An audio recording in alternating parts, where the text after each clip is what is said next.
அன்று நாள் நான் அப்படியே நின்றுட்டு யோசிச்சுட்டு இருந்தேன், என்னடா வீக்கெண்ட் ஆகுது, ஏதாவது படத்துக்கு போகலாமா அப்படின்னு.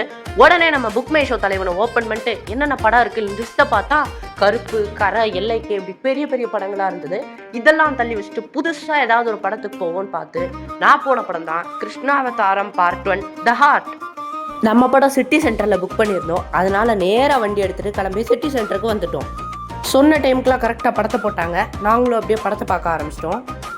படம் ஸ்டார்ட் ஆகி ஜாலியாக எங்கேஜிங்காக போயிட்டு இருந்துச்சு. படத்தோட ஷார்ட் எக்ஸ்ப்ளனேஷன் வந்து வீடியோட கடைசியில் நான் கொடுக்குறேன்.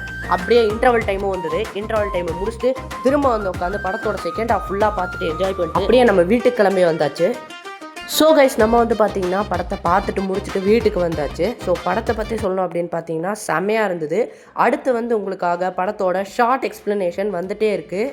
ஸோ இப்போ நம்ம வந்து பார்த்தீங்கன்னா கிருஷ்ணாவதாரம் பார்ட் 1 த ஹார்ட் அந்த படத்தோட ஷார்ட் எக்ஸ்பிளனேஷன் பார்க்க போகிறோம். இந்த படத்தோட டைரக்டர் யார் அப்படின்னு வந்து பார்த்தீங்கன்னா ஹார்திக் கஜ்ஜர். அவர் தான் டைரக்ட் பண்ணியிருக்காரு இந்த படத்தை.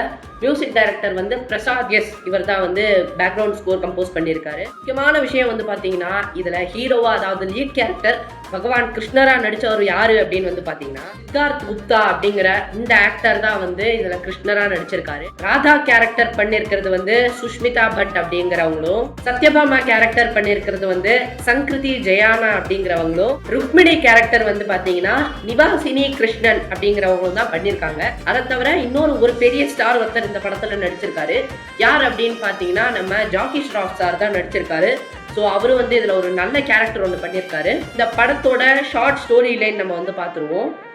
ஆல்ரெடி கிருஷ்ணருக்கு ஏகப்பட்ட படங்கள் வந்திருந்தாலும் இந்த படத்தில் என்ன அட்ராக்டிவான விஷயம் அப்படின்னா, ஆரம்பத்தில் கிருஷ்ணர் வந்து எமோஷ்னலாகவும் லவ்வபுளாகவும் படத்தில் காமிச்சிருப்பாங்க.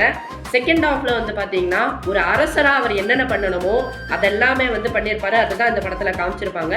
ஸ்டார்டிங்கில் வந்து ஃபர்ஸ்ட் ஹாஃப் வந்து பார்த்தீங்கன்னா ஃபுல்லாக லவ், அஃபெக்ஷனு அப்படி போயிட்டு இருக்கும். ஆப்போசிட்டாக செகண்ட் ஹாஃப் வந்து பார்த்தீங்கன்னா எமோஷ்னலாகவும் டிவோஷ்னலாகவும் நல்ல ஸ்பிரிச்சுவலாகவும் கொண்டு போயிருப்பாங்க. படத்தில் என்னதான் பெரிய ஃபைட் இல்லைனாலுமே நல்லா இருக்கு இந்த படம். மெத்தலாஜிக்கல் ஃபிலிம் லவர்ஸ்க்கு, அதே நேரத்தில் டிவோஷனல் ஃபிலிம் லவர்ஸ் வந்து இந்த படத்தை கண்டிப்பாக பார்த்தே ஆகணும். மிஸ் பண்ணாமல் தியேட்டர்ஸில் போய் பார்த்துருங்க.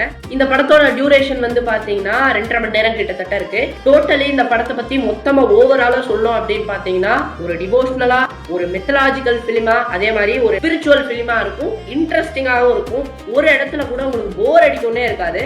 ஸோ இந்த படத்தை நீங்கள் இன்னும் தியேட்டர்ஸில் பார்க்கல அப்படின்னா கண்டிப்பாக போய் பாருங்கள்.